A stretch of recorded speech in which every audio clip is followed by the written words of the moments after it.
Queremos invitarles a que abra la palabra del Señor en sus Biblias, en el libro de Juan, capítulo 3, versículos del 16 al 21.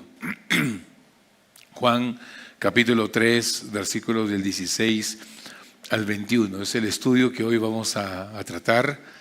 Este estudio que hoy vamos a hablar, mis queridos, es un estudio en la cual muchos teólogos mencionan que es el corazón del Evangelio. Otros teólogos mencionan que este versículo que vamos a leer y vamos a estudiar es el corazón de toda la Biblia. O sea, los 66 libros que tiene la Biblia, lo que hoy vamos a estudiar es el propósito por el cual se escribió la palabra del Señor. Y este es un versículo muy conocido, pero a la misma vez muy profundo, para que nosotros podamos considerar y entender el amor que Dios tiene para con nosotros y para con su humanidad. Juan capítulo 3, del 16 en adelante dice: porque de tal manera amó Dios al mundo, que ha dado su Hijo unigénito, para que todo aquel que en Él cree no se pierda, mas tenga vida eterna. Porque no envió Dios a su Hijo al mundo para condenar al mundo, sino para que el mundo sea salvo por Él. El que en Él cree no es condenado, pero el que no cree ya ha sido condenado, porque no ha creído en el nombre del unigénito Hijo de Dios. Y esta es la condenación, que la luz vino al mundo, y los hombres amaron más las tinieblas que la luz, porque sus obras eran malas. Porque todo aquel que hace lo malo aborrece la luz y no viene a la luz, para que sus obras no sean reprendidas. Mas el que practica la verdad viene a la luz, para que sea manifiesto que sus obras son hechas en Dios. El título de este tema de esta mañana se llama El amor de Dios por el mundo. También podemos llamarle el amor de Dios por el mundo y nuestro llamado a amar. Para poder contextualizarnos, mis queridos hermanos, de este pasaje bíblico que hemos leído, hay que considerar que estas palabras es Dios, el Señor Jesús, hablándole a Nicodemo. Todavía continuamos en esa conversación de Jesús con Nicodemo. Hay que recordar que Nicodemo fue un hombre principal en la cultura judía, principal entre los judíos. Era profesor, miembro del Sanedrín, era un consejero espiritual, político, económico en los judíos. Y obviamente por ser político, por ser social, por ser consejero de los judíos, este hombre sabía mucho, era una persona muy letrada, muy conocedora de la palabra del Señor, de la ley judía. Y obviamente pues en ese contexto de este hombre, Nicodemo, Nicodemo observó a Jesús, sus enseñanzas extraordinarias y sus grandes milagros.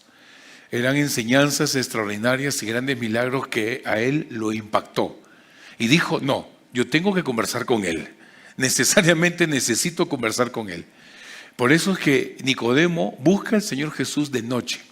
Algunos comentaristas bíblicos dicen que lo busca de noche porque no quería, diríamos así, tener roces con los otros judíos que le tenían, diríamos así, antipatía ante el Señor Jesús.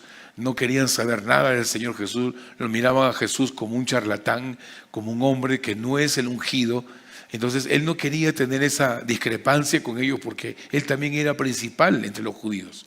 Pero otros comentaristas dicen que por la agenda de Nicodemo y la agenda de Jesús, Nicodemo necesitaba respuestas, por lo tanto no podía hacerlo en un momento ajetreado, en un momento de actividades, porque él necesitaba un lugar a solas para que puedan ser respondidas todas sus preguntas. Por eso es que Nicodemo busca al Señor Jesús de noche y le dice, sabemos que eres un hombre de Dios. Dios está contigo por todo lo que haces. Cuando la Biblia dice sabemos, hay la posibilidad que Nicodemo, no solamente él creía, sino había otro de los principales de la sinagoga y de los Sanedrín que también estaban de acuerdo con Jesús, porque era muy evidente que el Señor Jesús, todo lo que él enseñaba, hacía, era una evidencia que él era el Mesías. Entonces los judíos querían sacarse esa espina, querían conocer verdaderamente quién era Jesús, y hay la posibilidad que delegan a Nicodemo para que Nicodemo vaya a solas de noche y converse con el Señor Jesús. Y definitivamente así, Nicodemo hace preguntas, el Señor Jesús las responde y Nicodemo queda satisfecho con esas respuestas. Y esto nos dio una enseñanza, mis queridos hermanos, que si nosotros queremos respuestas ante el Señor, definitivamente son necesarios los tiempos de quietud que usted tiene a solas con Dios. En las actividades, en el ajetreo, hermano, no lo vamos a poder encontrar. Si bien es cierto, sí, muchas veces Dios es soberano, que a veces en el momento de ajetreo, de momento de trajín, de agendas apretadas, muchas veces el Señor va hablando al corazón y vamos haciendo lo que el Señor quiere. Pero hermanos, si queremos una respuesta asertiva, una respuesta en la cual necesitamos ser satisfechos, es necesario que usted y yo tengamos ese tiempo a solas, como Nicodemo lo buscó de noche a Jesús. Donde en las 24 horas de la semana, en las 24 horas del día, usted pueda separar un tiempo donde pueda abrir su Biblia, orar al Señor, meditar en la palabra de Dios y que el Señor le responda ante muchas preguntas que usted tiene. Y déjeme decirle que el Señor es fiel. Él siempre responde a todos aquellos que le buscan. ¿Cuántos dicen amén, hermano? Es importante el tiempo de comunión. Y la respuesta el Señor Jesús se la dio. Para que tú entres a la vida eterna, es necesario nacer de nuevo. ¿Quieres entrar a la vida eterna? Es necesario nacer de nuevo. Miren, qué importante, mis queridos, es que para considerar tener nosotros una eternidad, la palabra necesario de terminología griega dei, que quiere decir indispensable, no hay otra forma. ¿Quieres entrar al reino de Dios? Es necesario que nazcas de nuevo.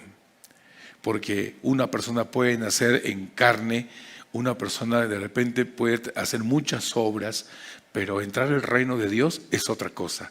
Y la única forma es el nuevo nacimiento. No hay otra forma. Nicodemo pues queda asombrado, no lo entiende, el Señor Jesús le sigue respondiendo y allí es donde la palabra de Dios considera en decirle acerca del verdadero amor que Dios el Padre tiene para con el mundo, con la finalidad de que si quieres tener vida eterna es necesario creer en el Hijo. Este encuentro entre Jesús y Nicodemo, podemos observar cómo es que el Señor le explica a Nicodemo que para entrar al reino de Dios es necesario experimentar un nuevo nacimiento, no físico, sino espiritual. Hermanos, y ahora, después que le dice estas palabras a Nicodemo, allí donde viene este pasaje bíblico que hoy vamos a estudiar, que el título de este tema se llama El amor de Dios por el mundo. Vamos al primer punto, por favor, en el versículo 16. El amor de Dios tomó la iniciativa para salvar al mundo. El Señor Jesús le dice a Nicodemo, porque de tal manera amó Dios al mundo, que ha dado a su Hijo unigénito, para que todo aquel que en Él cree no se pierda, mas tenga vida eterna. Este es un pasaje bíblico muy conocido para nosotros los cristianos y que usted y yo lo debemos de considerar siempre. Dios amó a su mundo, Dios amó a su creación, y la Biblia menciona una terminología grande, de tal manera. Y nosotros sabemos que cuando Dios menciona algo que quiere engrandecer, la palabra de Dios no miente, por eso no exagera. Y al no exagerar, al decir de tal manera, es porque literalmente el amor de Dios es completamente inmenso, sacrificial e incondicional. De tal manera amó Dios al mundo, de tal manera. Cuando un cristiano, mis queridos, entiende el amor profundo, grande, sacrificial, inmerecido, incondicional de Dios, el creyente empieza a cambiar su actitud frente a ese amor y empieza a hacer la voluntad de Dios frente a ese amor. Es muy distinto que a mí me digan Dios te ama, que es muy totalmente, diríamos así, decir verdaderamente Dios me ama. O sea, la palabra de Dios menciona que fue de tal manera. No está hablando de un amor sencillo como un padre, una madre, unos hijos, unos padres o unas personas queridas me pueden decir que te amo. Está hablando de un amor muy distinto al amor filial o al amor eros. Está hablando de un amor puro, que es el amor ágape, en la cual nos quiere transmitir que el amor de Dios es muy, pero muy grande, tan grande que nosotros como seres humanos no lo podemos lograr a entender. El amor de Dios es inmenso, es grande, sacrificial, incondicional. Él no esperó que el hombre lo buscara primero. Él toma la iniciativa y envía a Jesucristo, a su Hijo. Por eso es que Él amó al mundo. La palabra mundo se refiere a una humanidad caída, la necesidad que tiene el mundo de salvación. Cuando habla mundo, se refiere de una manera general a toda la humanidad. De tal manera amó Dios a toda la humanidad. Es decir, personas de todas las naciones y de todos los pueblos, judíos, gentiles, personas de toda condición social, personas pecadoras que necesitan salvación, inclusive personas que creen en Jesús y que han recibido la vida eterna. Dios los ama a todos. Incluso Dios ama a los que todavía no creen, pero pronto van a creer, porque la invitación de la salvación también está para ellos.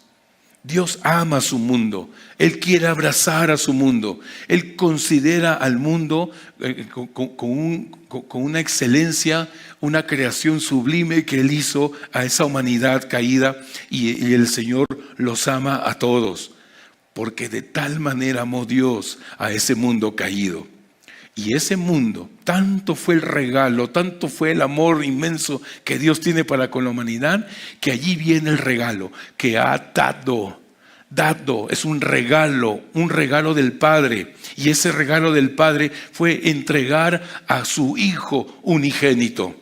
La salvación no es el resultado de los méritos humanos. Dios toma la iniciativa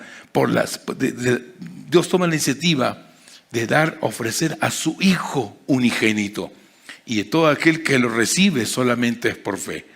Por eso, mis queridos hermanos, es importante que nosotros como cristianos podamos entender el profundo y grande amor que Dios nos tiene. Él no te ama por tus acciones.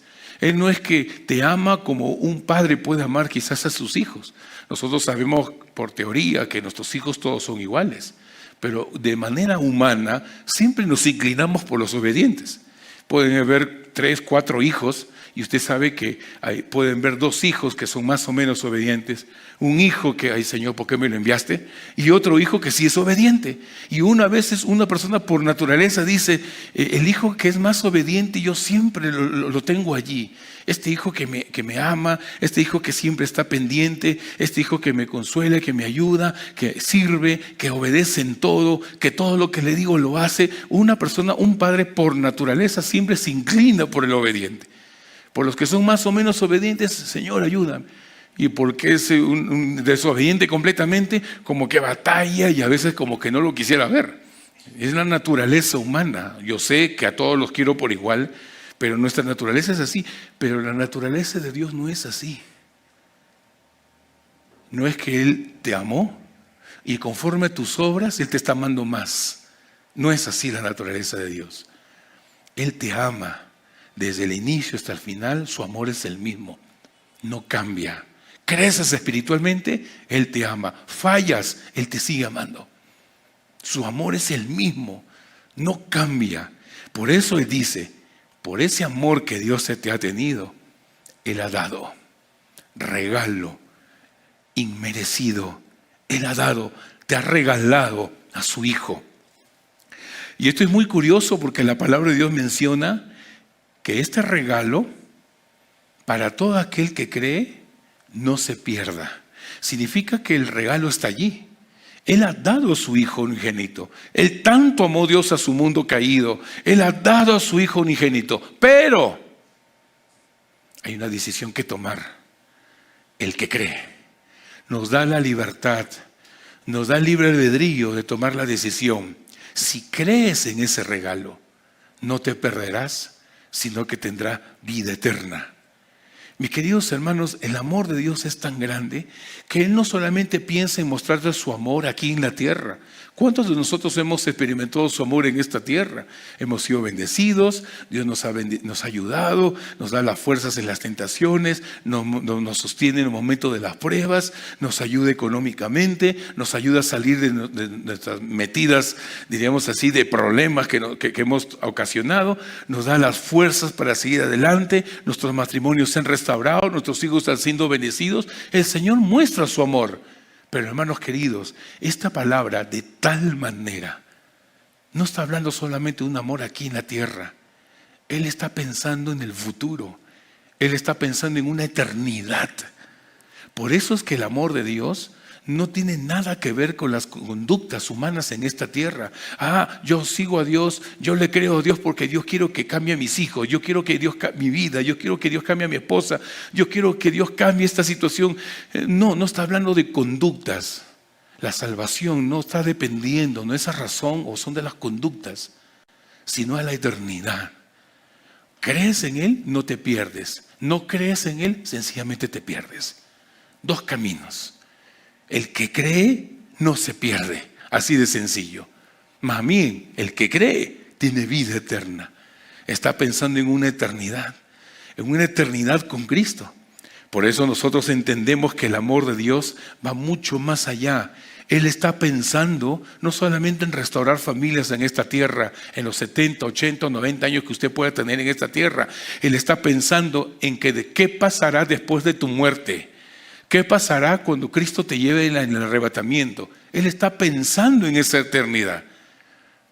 Ha habido momentos cuando yo he presidido velorios, he presidido algunas sepelios, y ha habido momentos que los sepelios han terminado temprano. Mi agenda estaba todavía para 1 hora y media después, entonces tenía libre ese momento. Y había momentos, varias veces, que yo me paseaba por el cementerio a mirar a las lápidas. No sé si a usted le ha pasado eso, hermano. A un pastor loco nomás le pasa. Me pongo a mirar las lápidas, me pongo a hacer un paseo. Uno dice, pues uno pasea por el mall, ¿no? Yo estaba paseando por el cementerio, hermano. Y estaba mirando lápida por lápida y decía 1948, 1900 citando, 1905, 1900 citando, 1840 y tantos. Y uno empieza a mirar las lápidas y ¿qué es lo que se le viene a su mente? ¿Dónde estará esta alma?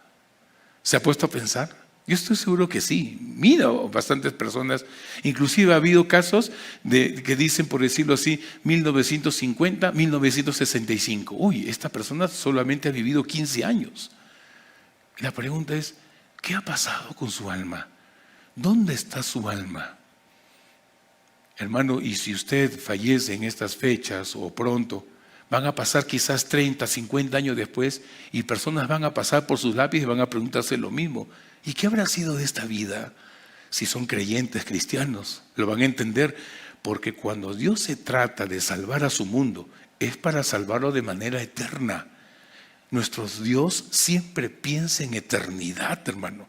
No solamente piensa en lo que vivimos ahora, piensa en la eternidad. Por eso que su salvación es considerada, que Él no quiere que nadie se pierda. Entonces yo me pongo a preguntar mirando estas lápidas, estas tumbas, y yo empiezo a decir, Señor, ¿dónde está esa vida? ¿A dónde fue a parar? La Biblia dice que el que cree no se pierde. Ahora, la palabra perderse, ¿a qué se está refiriendo la palabra perder? La palabra perder se refiere a no perecer espiritualmente. La palabra perder se está refiriendo, que no se pierda, no se está refiriendo a no perecer espiritualmente y eternamente. Es decir, no se pierda significa no quedar bajo la condenación por el pecado. Perderse significa estar separado de Dios por toda una eternidad.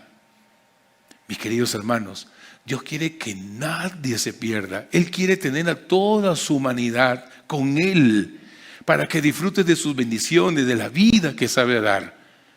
Y no se pierda significa que el perderse es estar separado de Dios para toda la eternidad. Dios no quiere que su creación se pierda para toda la eternidad. Dios quiere que su creación viva con Él toda la eternidad.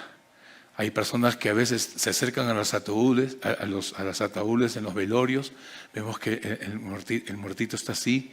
Una persona lo empieza a mirar, ¿no? Y dice, descansa en paz.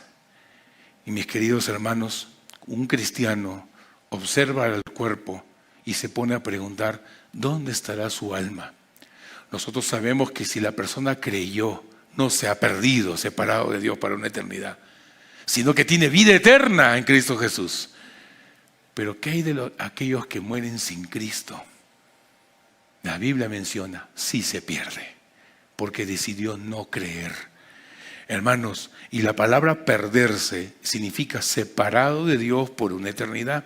Y la Biblia describe la separación eterna de Dios en distintos sentidos. Primero, el fuego. En Mateo 25:41 la Biblia habla del fuego eterno. Y el fuego eterno fue preparado para Satanás y sus ángeles. Así que si una persona muere sin Dios, sin Cristo, la pregunta es, no descansa en paz, hermano. O está separado de Dios para toda la eternidad, o está con Dios para toda la eternidad, vida eterna. Entonces, una persona que fallece sin Dios, mis queridos, definitivamente está separado de Dios. Y ese lugar de separación, la Biblia le llama el fuego eterno. Por eso es que Dios no creó el infierno para el hombre.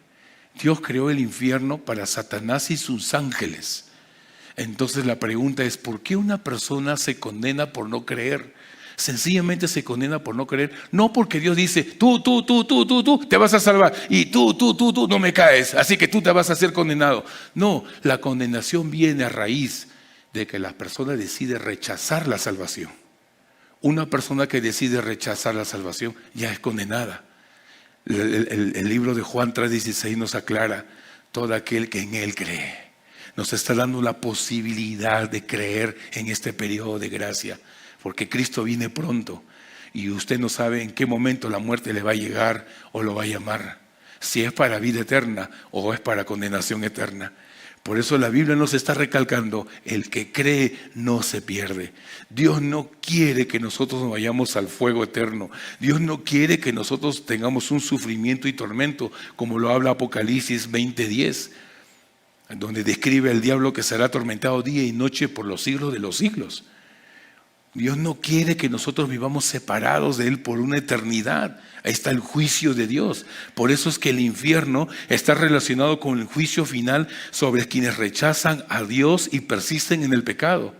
Nosotros sabemos como cristianos que cuando una persona muere hay dos tronos, el tribunal de Cristo y el gran trono blanco. Son dos juicios distintos.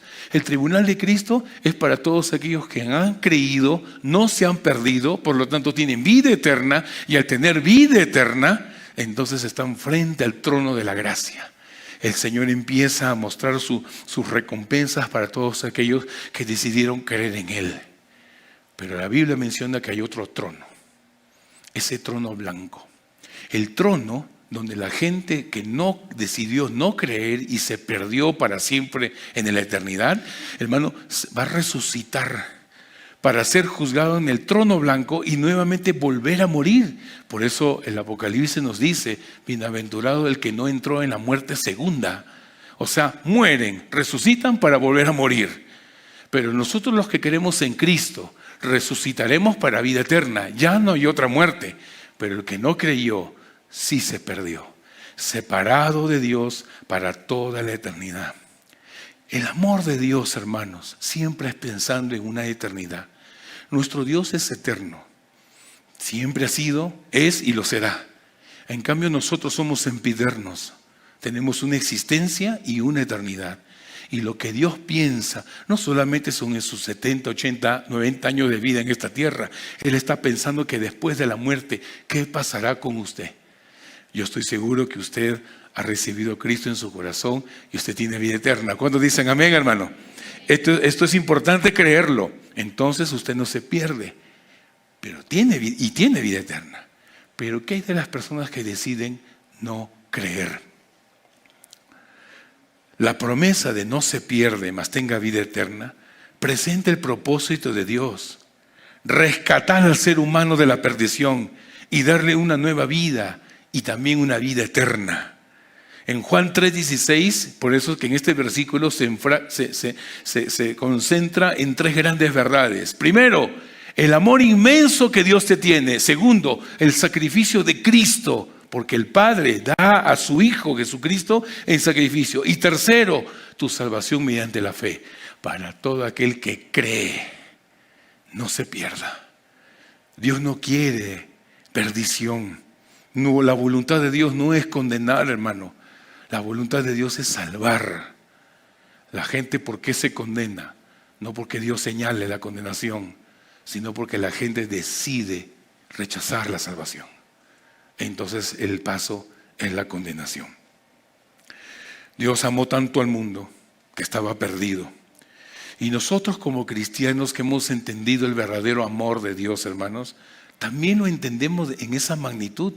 De tal manera amó Dios al mundo. Señor, de tal manera me amaste a mí. Entonces, si tú me amaste a mí y amas ese mundo caído, yo también tengo que estar conectado, tengo que estar sintonizado a ese amor. También debo de amar a quienes aún no conocen de Cristo. Porque Dios ama su mundo. Y si yo amo a Dios, amo lo que Él ama. Su mundo caído. Hermanos, muchas veces es fácil amar a quienes ya están en la iglesia. A veces es fácil amar a nuestros seres queridos que ya conocen al Señor, pero el corazón del Padre sigue latiendo por aquellos que todavía están lejos de Dios. Y Dios quiere salvar esa humanidad caída. Y Dios quiere que crean en Él. Entonces, ¿qué debo hacer yo como iglesia? Nuestro llamado no es esperar que las personas vengan. Nuestro llamado es ir hacia ellos con el mismo amor que Dios tuvo por iniciativa, dar a su Hijo. ¿Cuántos dicen amén, hermano? Vamos al segundo punto. Versículos 17 al 18. Cristo vino para salvar, no para condenar. Porque no envió Dios a su Hijo al mundo para condenar al mundo, sino para que el mundo sea salvo por Él. El que en Él cree no es condenado, pero el que no cree ya ha sido condenado, porque no ha creído en el nombre del unigénito Hijo de Dios. Hermano, no envió Dios a su Hijo al mundo para condenar al mundo. La primera venida de Cristo tuvo un propósito claro: ofrecer salvación. La condenación no proviene de la voluntad de Dios, sino del rechazo del hombre hacia el Salvador. Dios sigue extendiendo hasta el momento su gracia y ofreciendo una oportunidad para recibir vida eterna. Yo ya la he recibido. Pastor, ¿el mensaje es para mí? Sí, porque si el mensaje es para ti y yo ya accedí a creer en Cristo y tengo vida eterna, la pregunta es: ¿me quedaré de brazos cruzados si la voluntad de Dios es salvar y no condenar? La Biblia nos menciona que Él no envió a su Hijo al mundo para condenar al mundo. Dios no quiere condenar a nadie. Dios quiere salvar a todos. Por eso es que nosotros en este tiempo de gracia, la voluntad de Dios es mi llamado. En hacer la voluntad de Dios, Dios ya me salvó. Utilizó otros siervos para salvarme. ¿Qué voy a hacer yo frente a esta salvación y a este tremendo amor? Es también amar y tener la misma sintonía del carácter de Dios, el amor por su mundo caído. El mundo ha venido a ser salvo por Él. La iglesia, hermano, debe de reflejar todos los días el carácter de Cristo. Nuestra misión no consiste en señalar los pecados de los demás o de las personas, sino mostrarles el camino a que ellos tienen una esperanza y tienen un Salvador. Por eso yo me gozo y me alegro mucho el trabajo celular que estamos haciendo, porque este trabajo celular no nos permite concentrarnos en una iglesia, en un templo. La iglesia de Cajamarca no es templocéntrica. La iglesia de Cajamarca tiene células y en esos barrios, en esas casas, en esas puertas que se abren, los vecinos, los compañeros de estudio, los conocidos, los familiares que no conocen a Cristo, pueden tener la oportunidad de escuchar el Evangelio en esos lugares. Esa actitud de formar trabajo celular es una muestra cuando Dios dice y ha dado a su Hijo unigénito. La iniciativa del regalo de Dios para con una humanidad que no la merece es la misma iniciativa del trabajo celular. Aperturamos casas, somos intencionales porque nosotros damos el amor de Cristo y acá no, afuera. Salimos a las casas, predicamos el Evangelio, llevamos invitados. El trabajo celular cumple precisamente este propósito del amor de Dios. Al reunirnos en hogares, en los barrios, en los centros de trabajo o en cualquier otro lugar, acercamos el Evangelio a quienes quizás nunca tendrían primero poder entrar por una puerta en un templo, sino que pueden entrar en esos hogares. Cada célula, mis queridos hermanos, representa una extensión del amor de Dios, alcanzando vidas donde ellas se encuentran con Dios. Allí es donde el Señor quiere salvar a su mundo y este debe ser nuestro sentir, que el mundo sea salvo por Jesús. ¿Cuántos dicen amén, hermano? Esto es algo muy lindo. La Biblia dice, el que en Él cree no es condenado, pero el que no cree ya ha sido condenado. Creer en Jesús, hermano, no solamente significa aceptar que existió. Hay mucha gente que acepta a Jesús porque existe, ¿no? ¿Crees en Dios? Sí. ¿Crees que hay un ser supremo? Sí, te van a decir. Pero eso no es creer en Jesús. Creer en Jesús es confiar en Él. Confiar lo que dice su palabra. Reconocerlo como Salvador, pero también como Señor. Porque Él me salva. Y gloria a Dios, pero también como Señor, porque si Él es el amo, el Señor, y yo soy el esclavo, el comprado, me someto al Señor, a lo que dice la autoridad, y ahí donde viene la obediencia. Entonces, creer en Él significa confiar, reconocerlo como Señor y Salvador, y poner mi vida en sus manos. Te entrego mi vida, Señor. Yo la verdad, a mis propias fuerzas no lo puedo hacer, no lo puedo lograr. Pero si yo pongo mi vida en tus manos, tú sí lo harás. Eso es fe. El que cree, hermano, el que cree. Sencillamente, si yo tomo la decisión por este bando, tomo la decisión por este grupo de los que creen, sencillamente me estoy alejando de la condenación. Porque he creído, no me perderé, tendré vida eterna. Pero el que no cree, ya ha sido condenado. Jesús presenta una decisión seria.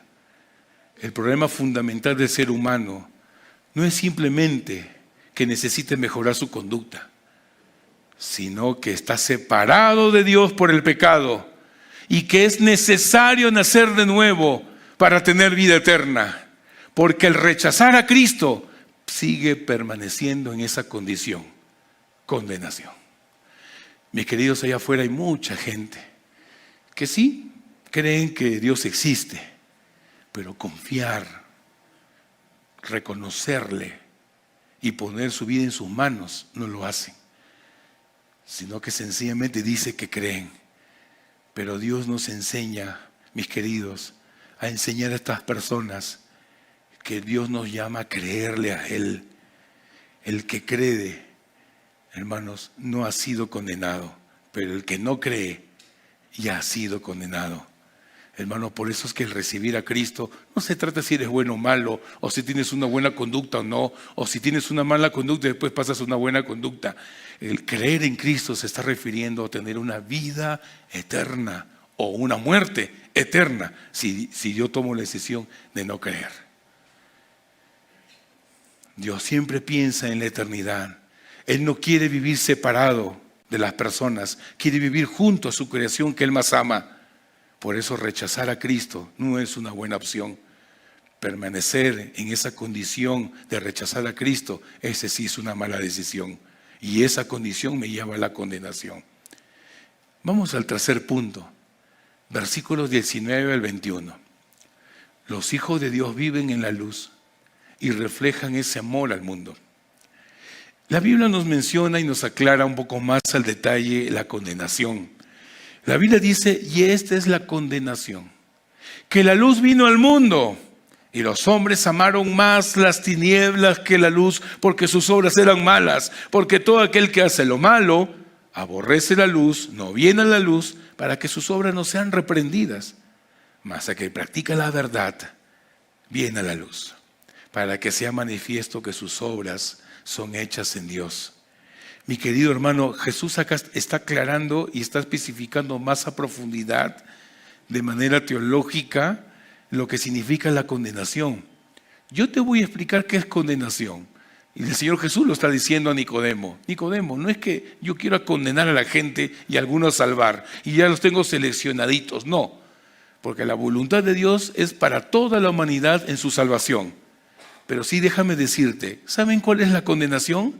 Mira, la luz vino al mundo, yo soy la luz. Pero los hombres amaron más las tinieblas que la luz. Porque sus obras eran malas. La luz representa a Cristo, hermano, y la verdad del Evangelio.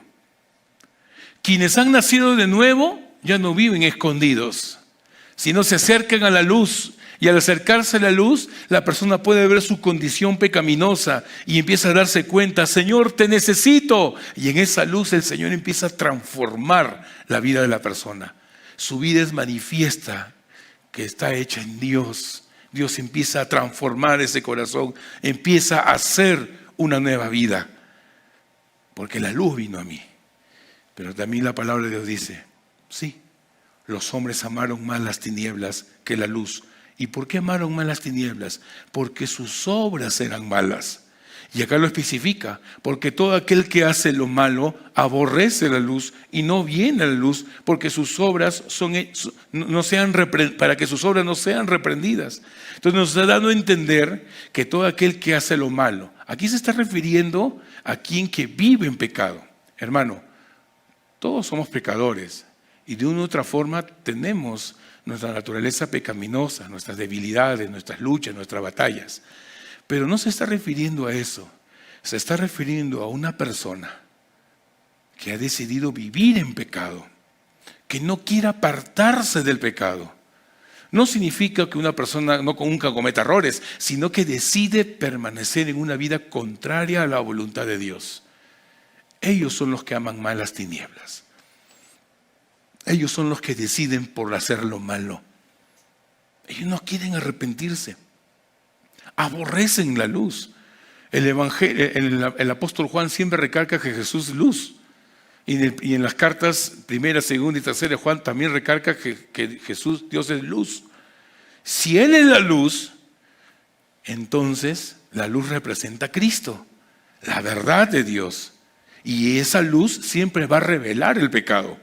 Entonces, como yo no quiero que mi pecado sea revelado, no vengo a la luz. Porque si voy a la luz, me van a reprender.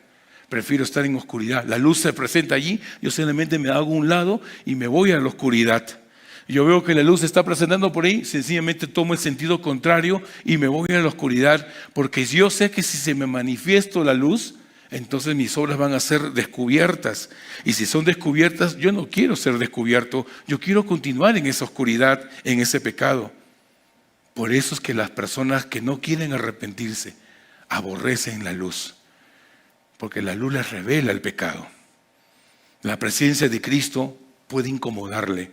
Por eso, mis queridos hermanos, cuando usted predica a Cristo, es natural que hay personas que te van a recibir con mucho gozo y alegría. Van a haber personas que van a decir, sí, Dios existe, muchas gracias. Pero va a haber personas que van a rechazar esa luz. No van a querer venir. Es natural, inclusive cuando tú a veces quieres dar un paso hacia la luz, la gente que está a tu traste dice, ¿por qué está dando este paso? Y empiezan a intimidarte para jalarte su oscuridad. Eso es natural, por eso que un cristiano que ha creído en Jesucristo y ha entendido que de tal manera Dios lo amó, entonces ha decidido creer, porque yo sé que si creo no me perderé, sino que tendré vida eterna. Paso a la luz. Pero va a haber personas que aborrecen la luz. Y usted mismo se va a dar cuenta. donde entre comillas, los amigos que tú creías te empiezan a rechazar porque decidiste por la luz. Porque saben que si siguen tu luz, sus obras negativas van a ser reprendidas y ellos quieren seguir viviendo en su pecado y en su condenación. Todo aquel que hace lo malo aborrece la luz y no viene a la luz. Cuando yo observo a una persona que yo le predico y esa persona se incomoda completamente, es porque se está mostrando que el mal está en su vida y no quiere ser descubierto. Por ejemplo, las personas que ocultan sus pecados no se acercan a la luz. Las personas que no quieren arrepentirse, tú te vas a dar cuenta en tu entorno. Las personas que rechazan la verdad de Dios, tú les hablas de la palabra como que se incomodan. Tú les hablas de la palabra como que se duermen, ¿no? Tú les hablas de la palabra de Dios como que tratan de hacer una u otra cosa para esquivarse, porque no la quieren, no quieren recibir la palabra del Señor. Pero cuando hablan de otras cosas, de otras terminologías, hablan de los astros, hablan de los signos zodiacos, hablan de hechicería, hablan de otras cosas, eso sí para los oídos. Pero cuando se trata del Evangelio, eso sí lo reprenden, lo rechazan. Cuando una persona no se acerca a la luz, te puedes dar cuenta cuando vive en hipocresía, cuando ama más el pecado que a Dios, cuando evita las correcciones, cuando justifica sus malas acciones diciendo yo soy bueno, no necesito de Cristo. Cuando las personas empiezan a no querer cambiar su manera de vivir y más bien temen que sus obras van a ser descubiertas. Cuando una persona rechaza y aborrece la luz, son las personas que rechazan a Cristo de manera deliberada. Por eso dice, no vienen a la luz.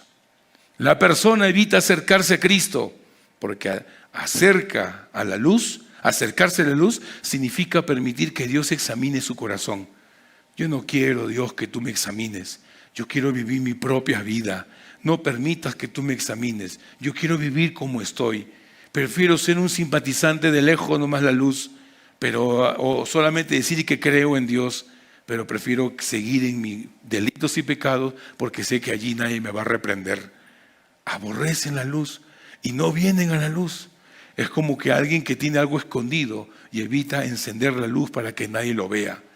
Por eso la Biblia nos menciona, para que sus obras no sean reprendidas. La palabra reprendida tiene una idea de ser expuesta, descubierta, mostrar todas mis inmoralidades y mis formas de pensar incorrectas. La persona no quiere reconocer su pecado ni arrepentirse, porque por eso prefiere mantenerse alejado de la luz. Amados queridos, con estas personas nos vamos a encontrar, pero Dios nos enseña a mostrar la luz de Cristo donde estamos. Cuando dicen amén, hermano. Por eso termina diciendo el Señor Jesús a Nicodemo, mas el que practica la verdad viene a la luz. Si ustedes han venido, es porque ustedes quieren venir a la luz, quieren estar en la luz. ¿Cuántos de ustedes han venido a este lugar y han dicho, Señor, háblame a mi corazón? Y quizás yo conozco la palabra ya, pero siempre tienes algo que decirme. Habla mi corazón. ¿Por qué? Porque el practicar la verdad nos da sencillamente una actitud de decir, yo vengo a tu luz. ¿Por qué? Para que sea manifiesto que sus obras son hechas en Dios. La evidencia de una vida en Cristo no solamente es la santidad, sino también el deseo que otros conozcan de esa misma luz. No solamente me centro en mi comunión y mi santidad, que eso es completamente correcto y todo cristiano debe de andar en santidad. Pero el conocer que la luz es Cristo, es que yo brille en esa santidad para que otras personas conozcan de ese amor. Por eso es que practicar la verdad es reconocer los errores y pedir perdón. La gente empieza a ver ese cambio y se junta a Cristo, se une a la luz, porque saben que esa luz es la esperanza para su vida eterna. Cuando un cristiano practica la verdad es porque confiesa todos los días sus pecados de manera conceptual. Con concepto lo dice su pecado, de manera con título lo dice su pecado y ahí es donde Dios lo perdona. Practicar la verdad es hablar con honestidad, aunque sea difícil. Practicar la verdad es aceptar la corrección, perdonar a quienes me han hecho daño, ayudar a necesitados sin buscar reconocimiento, cumplir mis compromisos y mis promesas, tratar a los demás con amor, con respeto, rechazar la mentira y el engaño y la maledicencia. Practicar la verdad significa practicar la justicia cuando aún nadie lo está observando. Reconocer públicamente cuando yo estoy equivocado, inclusive procurar vivir de acuerdo con la palabra de Dios. Practicar la verdad significa dar un buen testimonio con sus palabras y acciones. Y practicar la verdad significa que amo lo que Dios ama, entonces me involucro en el ministerio. Porque practico la verdad. Porque sé que estar en la luz es vivir en bendición y que mis obras siempre van a ser hechas en Dios porque practico la verdad. No hay nada que ocultar. Me estoy dando cuenta que en Dios puedo hacer grandes cosas. Entonces es allí donde si tú amas, si de tal manera tú, Señor, amas este mundo, yo también quiero tener esa sensibilidad de amar este mundo. Si tú amas este mundo que has dado a tu Hijo por iniciativa, yo también, Señor, quiero ser intencional de dar iniciativa para que todo el mundo conozca a Jesucristo como su Salvador. Y yo quisiera que todos crean en Cristo y tengan vida eterna. Yo no solamente estoy pensando en matrimonios que se restauran solamente. No solamente estoy pensando que el drogadicto salga de las drogas, el alcohólico salga del alcohol o personas salgan de sus problemas personales. Sí, ese es el amor de Dios, pero el cristiano va más allá. Yo quiero que tú tengas una eternidad con Cristo, no separado de Dios por una eternidad en el fuego, en perdición, sino un lugar donde Dios tiene preparado para ti allá en el cielo. Hermanos, una reflexión para la iglesia es que no podemos conformarnos con disfrutar de la salvación que solo es para nosotros, sino podemos darnos cuenta que somos una iglesia que vive en la luz y se convierte en una iglesia que evangeliza, discipula y multiplica discípulos. Una vez más damos gracias a Dios por el modelo celular, porque nos permite que estas personas puedan cumplir la gran comisión de manera cercana y afectiva. Somos una iglesia donde por iniciativa da a su Hijo unigénito como el Padre. Nosotros por iniciativa damos nuestras casas para que la gente conozca al Padre por medio del Hijo. Nosotros nos damos cuenta que la gran comisión se puede aplicar con toda la iglesia del Señor.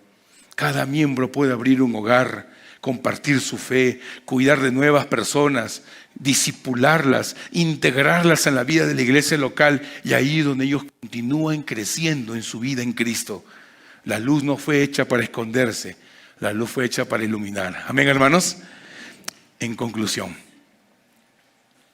mis queridos hermanos, todo aquello que hemos aprendido el día de hoy nos recuerda que todo comenzó con el inmenso amor de Dios. Nunca olvide esto, de tal manera. Él te amó de tal manera. No fue un amor como un amor humano de un padre para con sus hijos. Es un amor incondicional de Dios. Pasa lo que haya pasado, el Señor no cambió su amor, Él te sigue amando y sigue dispuesto a perdonarte y ayudarte a crecer. No te intimides por los problemas o las circunstancias que estás pasando. El Señor, su amor sigue siendo el mismo. Y si permite esas circunstancias difíciles es porque Él te ama, porque quiere que tú confíes en Él y dependas de Él.